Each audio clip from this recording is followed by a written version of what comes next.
Tuet voy, de la van banded duoc them dau kava sua loichinta. What did your sibling do that made you realize they were a monster? When my sister called me, she said, this is because of you. Then, she sent me a picture of her flat belly and dry blood on her thigh. It all happened 2 years ago when my sister first told me she was pregnant. She was crying, saying she doesn't want to be a mother and the dad is some deadbeat loser she met at a rave and did it with while high last night. You have to take it, she said out of nowhere. I've never wanted kids, but you have. Please, this is perfect timing for you two. I stared at her like she'd grown 3 heads. Sarah, I'm leaving for Oxford in 3 months. I'm 19. You can defer. I'll pay for everything. Just put your name on the birth certificate. I'll visit all the time. I'll be the fun aunt. When I said no, she called her parents. Then the real nightmare started. Mom called me every single day about family duty and how I was being selfish. You can always go to school later, but Sarah can't get these years back. Dad was worse. He straight up told me if I abandoned my family, he'd never speak to me again. The family group chat turned into a war zone, with cousins and aunts all telling me I was ruining Sarah's life. Sarah started texting me ultrasound photos with messages like, look at your future baby, and can't wait for you to be a mommy.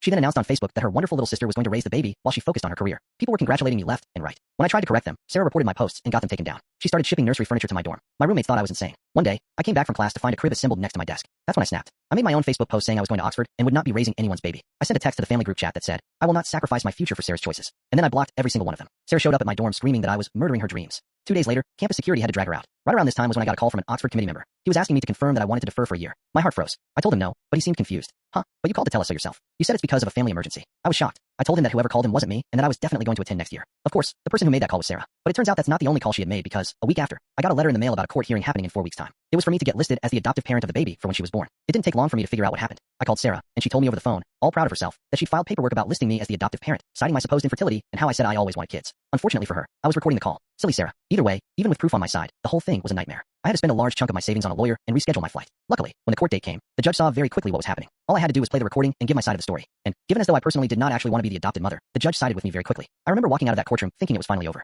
I thought I was free, especially because I went a whole week without hearing from my family. But, of course, that wasn't the case because one morning, Sarah called me and said the words that are forever ingrained into me. I hope you're happy. This is because of you, she said, basically laughing. I then heard a ping, and I saw that she had just sent me pictures of her belly, now clearly flat, with dried blood on her thigh. I was horrified. I asked her what happened, thinking premature birth at first. But no, turns out that last night, my sister got extremely wasted alone in her apartment. She drank 2 bottles of wine and half a bottle of vodka. Then, once drunk and with the courage to do it, she went into her bathroom and started sucking herself in the stomach over and over until she started bleeding from between her legs. She kept going until she miscarried at 5 months pregnant. I hope you're happy. You caused the death of an innocent baby, she slurred on the phone. You forced me to do this. I didn't even respond. I just hung up and immediately called the police and filed charges. I also blocked every single one of my family members immediately and packed my things to go crash at one of my friends' houses so my family couldn't come to visit me. I didn't hear from any of them again, and I got on that plane 3 weeks later. I didn't hear about the trial or anything until 6 months into being overseas. Someone in my old school messaged me a news article. It was my sister. She had been found guilty of feticide and sentenced to 12 years in prison. My family never reached out, and I never spoke to any of them again.